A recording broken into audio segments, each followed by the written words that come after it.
4, 3, 2, 1. Go.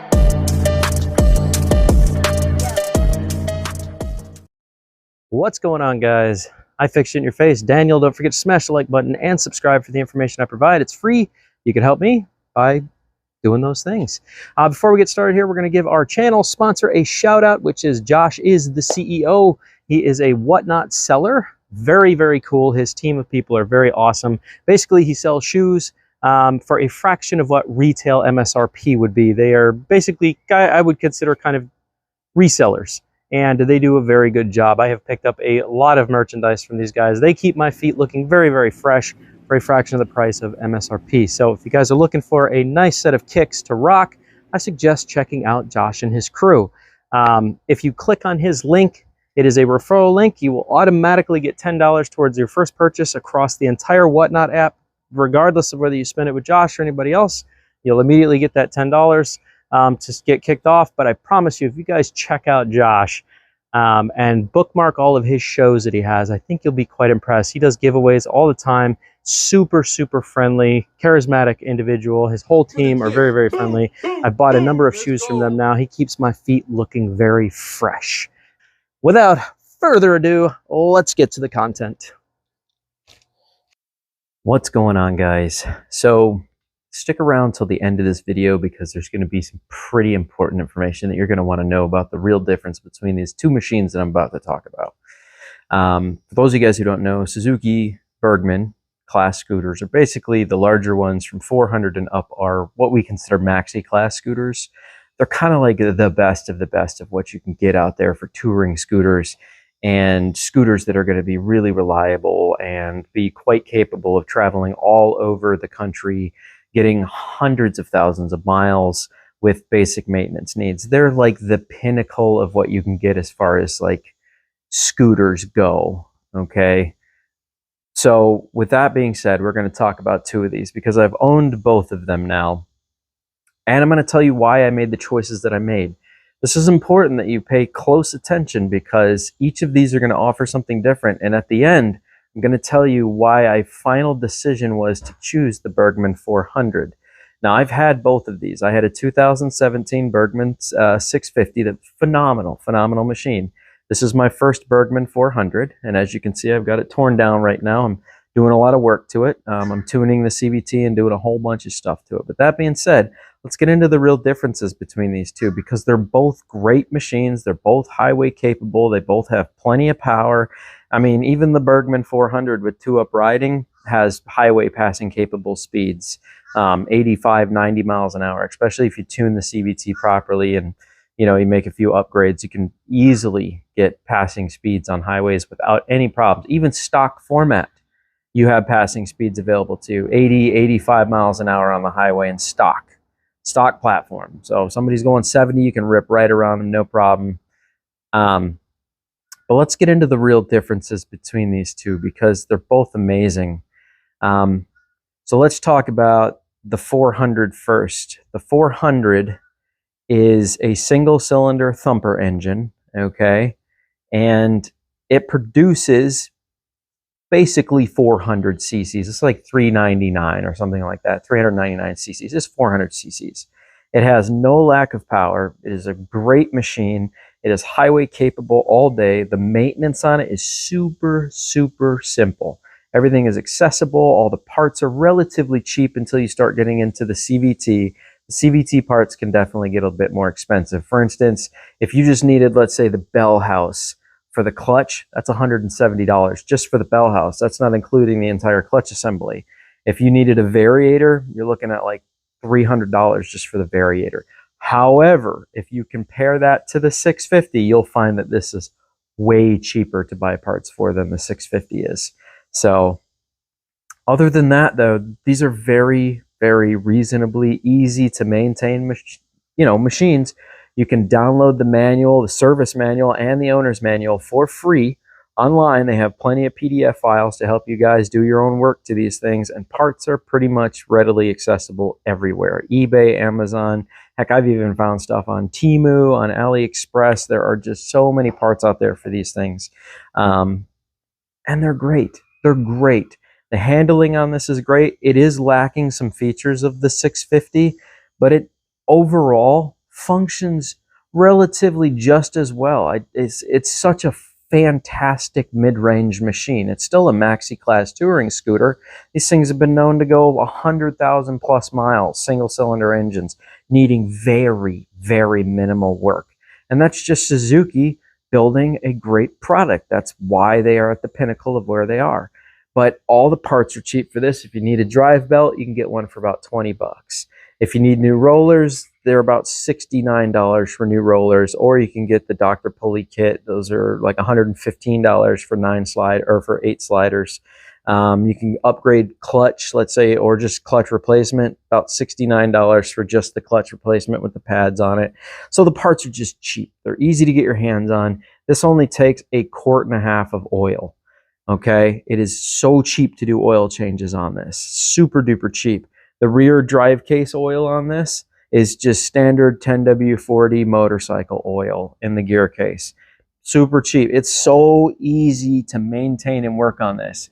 And when I say easy to work on, to access the engine, there's one panel right by basically your crotch area. If you remove that, right, that gives you access to the gas tank, so you can pull the fuel assembly out. And if you lift the seat up, there's a plastic piece up underneath the seat that you just grab. There's 2 tabs, you pull those off and you remove that, and you have complete access to the whole top of the engine for working on it, cleaning the fuel injection system, replacing the spark plug. All of it is super easy to get to.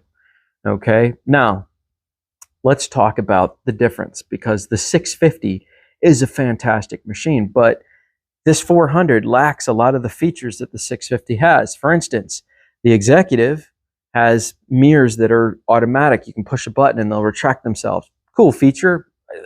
I don't really see the reason for them to do that. I guess it's kind of neat. But the windshield is a huge difference. Being able to push a button and the windshield will go up and the windshield will go down, that makes a massive difference on the highway riding. Whereas this is a fixed windshield. So whatever this windshield is set at, that's the amount of wind I get unless I change the windshield over to a different windshield, like a Givy or something like that. I left the stock one because I actually like it. It allows a little bit of air around it. I still get hit with air. On the highway riding, it's pretty much blowing 90% of the air over my helmet, but I'm still getting that nice little draft on the edges, so I stay cool. I prefer the stock windscreen. I do. I think it functions the best. The Givy, I feel like, blocks too much wind and then you're hot. I live in Florida. It's 100 degrees 90% of the time here. It's hot. I want that extra airflow, especially when I'm cruising just on, regular streets. So, however, the 650 does have all that cool technology. It also has manual shifting and sport mode, which this does not have. This is just whatever the power it has, that's what it comes with. Okay, so on the 650, you have all those neat little features, the up and down stuff, right?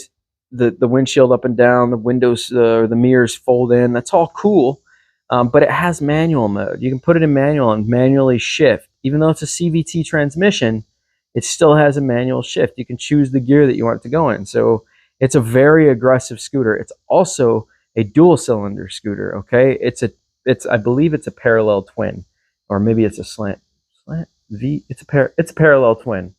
I want to say it's parallel twin, and it produces a whopping amount of power. It is leagues more powerful than this. Even though it's only a 250cc difference, that extra cylinder makes up for the management of power.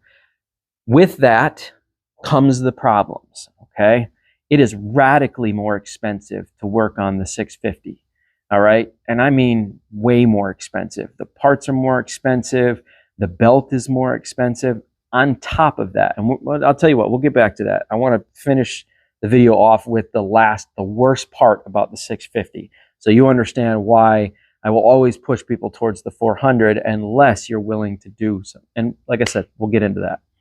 So tires are more expensive for the 650, but it is a more capable and smoother ride. If you have the money, okay, to buy a 650 and maintain it and do the majority of the work yourself, great. But let me tell you right now, Suzuki does not work on these machines anymore. The 650 Burgman has been discontinued. The 400 is still being produced. Not this specific model, but the 400 itself is still being produced. Okay, they discontinued the 650. And the prior 2012 650s had a lot of belt problems. Okay, 2013 is when they introduced the new body style of the 650, and they made a few alterations to the CVT. Like I said, we'll kind of get into that, but working on the 650 is a lot more difficult than working on the 400. The 400 is way simpler. The 650 requires a lot of teardown in the front to change the spark plugs, because the engine is, even though it's a parallel twin, it's a lean forward engine. So the engine is actually up by the radiator, which means you have to disconnect the radiator and move all that just to get to the plugs and the coils, and all of the panels are always in the way constantly. You have to do a large amount of teardown to gain access to anything. It is a better scooter than the 400, but also carries with it the mantle of lots and lots and lots of more difficult work and more expensive parts to maintain it. Whereas with this, you're getting a machine that is any basic person in their garage with a tool set and an understanding of YouTube and regular service manuals can work on this machine. I do these videos for YouTube University to help people, and I have a whole bunch of 650 videos out there showing people how to do the maintenance and all that stuff. But the biggest reason, and this is the one that I wanted to encompass between these two, the biggest reason that I did not go with a 650 Burgman again, and probably never will, is because of the belt problems with them. The belt is very expensive. And because Suzuki does not work on the 650s anymore, you have to do the work yourself. Now, here's the kicker. The belt is already expensive. If you want the real OEM belt, which is what you should be putting on it, it's like a $500 belt just for the belt. The repair, when Suzuki used to offer the repair to replace the belt when it snaps or breaks, was like $2,500 to fix a broken belt. It is a massive job and a huge undertaking. And so the problem is, it was more prevalent to happen on the older 2012 and back 650s than it was on the new ones, but it's still happening to the new ones. They made a few changes to the CVT where it got better airflow, because what kills the belts is heat. So when all you people are out there mashing on the sport button and manual shifting, all you're doing is asking to break that belt, and then you instantly are going to be fixing it yourself. It is very, very, very, very difficult to find a shop willing to replace that belt for you, because Suzuki has chosen not to do it. They don't work on things that are older than 10 years old. So when that belt goes, you're looking at a almost $3,000 repair, $500 for the belt, $2,500 for the repair, unless some mom and pop shop really decides to give you a break. That's what it costs. The entire engine has to be torn down to put that belt inside of that machine. So here's my warning to all of you. If you're going to buy a 650 Burgman, do not use sport mode or manual mode. It has plenty of power without using either of those modes. Those modes break belts and snap things and break stuff in the CVT prematurely, and it is very costly to have it repaired if you can even find a shop willing to do it. Otherwise, you're doing all the work yourself. And the 650 Burgman does not have any good teardown videos of showing you how to replace stuff. There are minimal videos. There's a couple people that made some videos about it, like I want to say two guys causing mayhem in a garage. They have some great videos. But when it comes to actual repair work of the CVT transmission, I was only able to find a couple videos with the belt replacement, and everything was poorly explained. It was just some guy kind of randomly taking videos as he did the job at random points throughout the job and showing things, but not actually explaining the entire teardown, what he was doing. So you're walking into this blindly. You're basically purchasing a manual, a service manual, if you want to get through the job yourself. And that's even if you have the correct tools to do it. So my warning to all of you, if you're purchasing a 650 or you currently own one and you were unaware of this information, now you know. I would not use sport mode or manual mode because you risk breaking the belt. and then you're screwed. You're screwed financially, and you're stuck with a scooter that if you can't repair it and you can't afford to bring it somewhere to have it repaired, you're stuck with a scooter. It doesn't work. Now you got to try to sell a scooter to somebody with a broken belt that immediately has to pay you, then take it somewhere and have it fixed somewhere if they can find anywhere to have it fixed. So treat your 650 kindly. That's all I'm going to say. Treat it kindly. Because when that belt goes, boy, oh boy, are you in for a whole lot of fun. With this, you don't have to worry about that. Belts are $20. I can pull the CVT cover off and have the belt off of this thing in 10 minutes flat. New belt right on there, slap it all back together. I still have 400 cc's.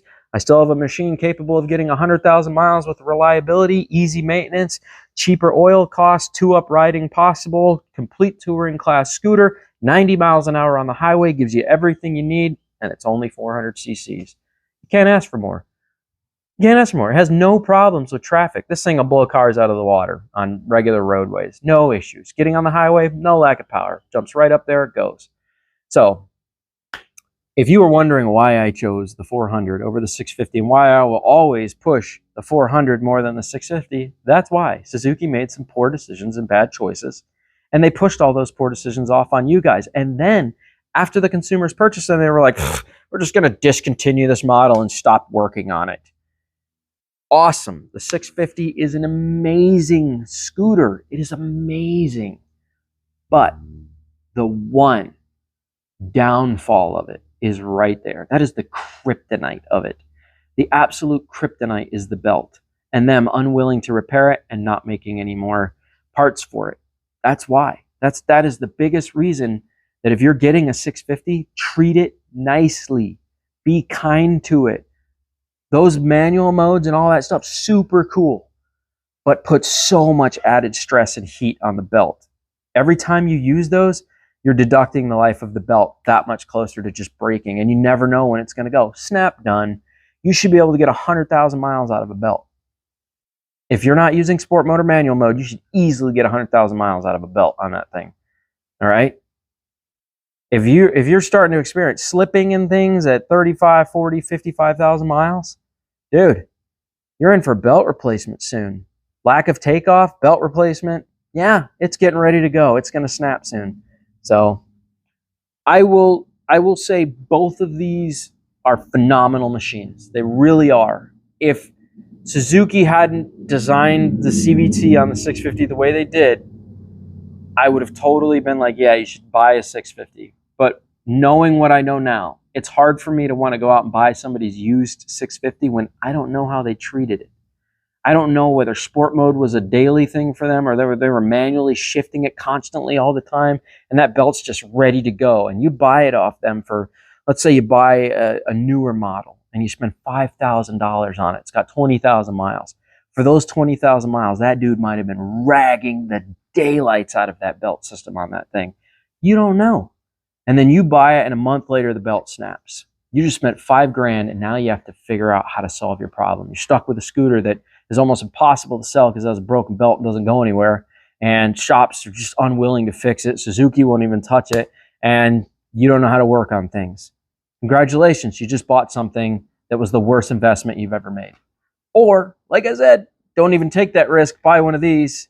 There's no sport mode. There's no manual mode. It just drives like a normal scooter. Twist and go, tons of power, gets you everything you need, cheap maintenance, cheap parts, everything you could ask for. Highway capable, 100,000 mile engine. It's a beautiful thing, folks. That is my position on this. I wanted to be very, very, very, very clear about this. So now you guys understand why I will choose the 400 Burgman over the 650 all day, every day. I wouldn't even question myself on that decision again. The 650s are great scooters. If they're cared for, taken care of, they're great. But you don't know when you're buying somebody else's used machine how they treated it. And now you know the consequences of buying a used machine that you don't know how it was treated. So just be aware.